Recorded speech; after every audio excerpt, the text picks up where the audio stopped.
Hear me, Odin, all-father of the gods. Summon the shadows of ages past, when the thread-spinning Norns ruled the fates of men. Hear of a princess' vengeance quenched at the fiery gates of hell. A prince destined for Valhalla. Hear me. This is the opening line from Robert Eggers' The Northman. Did he just spoil his own movie in the opening line? Yeah. He's been in the game for just over a decade now. His first film was a period horror, The Witch, starring relative unknowns at the time, on a budget of only $4 million. And despite its size, he pulled off a remarkable feat, creating a visually stunning, linguistically beautiful picture with dramatic performances that kickstarted the careers of both Eggers and a little-known indie actor, Anya Taylor-Joy. So, how does one travel from a $4 million period horror to a $40 million Scandinavian epic? In short, slowly and very painfully.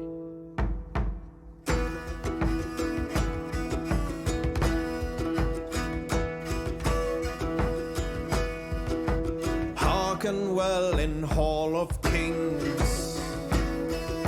On ocean steed my words gain wings. All things need I fought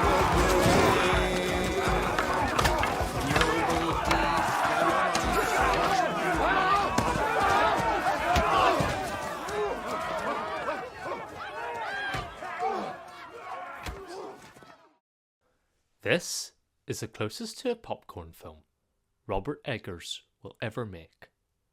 Let's take a look. In terms of shot types and editing, there's some real sophistication, with transitions that are mirrored later in the film, used to hide the cuts and keep the scene flowing. The front profile shots use underlighting cleverly to draw out that sense of unease from the audience that Eggers has so carefully mastered, and to simulate the mind-altering effects of the psychotropics.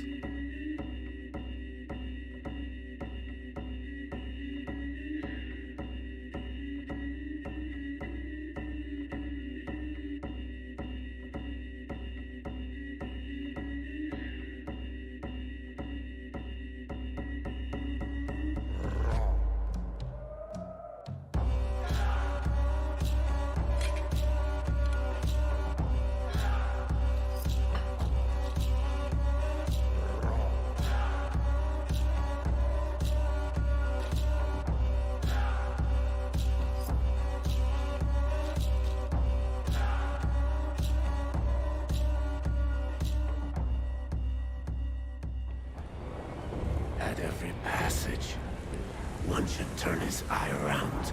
One should spy around. For a foe might be crouched within upon the floor. Wise in measure should each man be, yet wise enough to be the fool. Wise enough to be the fool. Tell me, how did Odin lose his eye? To learn the secret magic of women. Never seek the secrets of women, but heed them always. It is women that know the mysteries of men.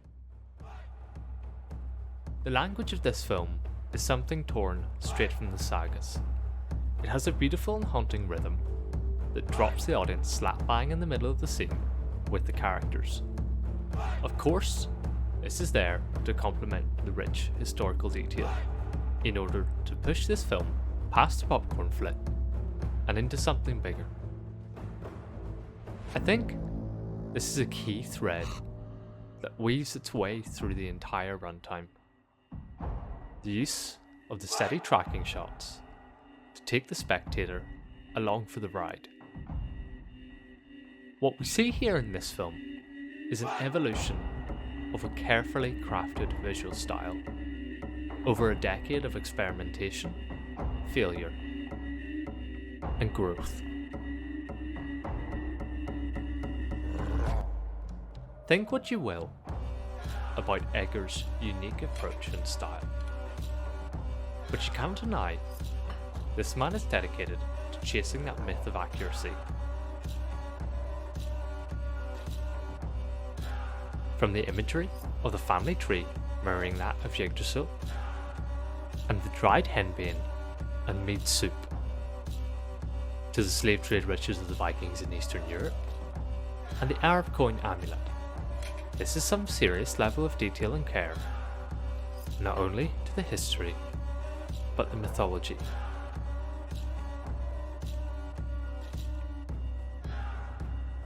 Take this for example, the spear catch and return. A beautiful little reference to kickstart one of the most explosive scenes of the film.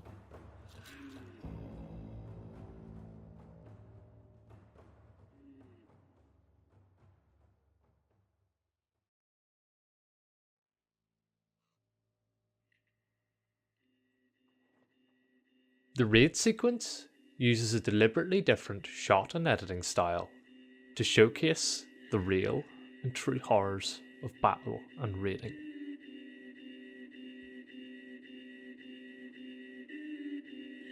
Using far more lateral tracking shots, a very fancy arc shot near the beginning,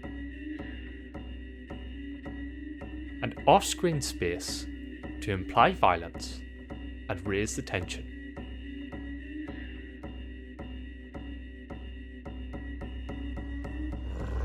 As far as I could tell, there's 4 cuts across a 2.5 minute span, hidden with slick camera movements to disguise stunt double switches, as well as brilliant use of synthetic blood in the weapons to keep the scene grounded, real, and functionally as a reference point for later CG touch-ups.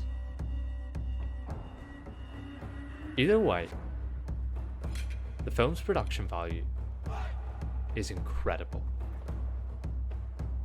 and is certainly some of the best in recent years.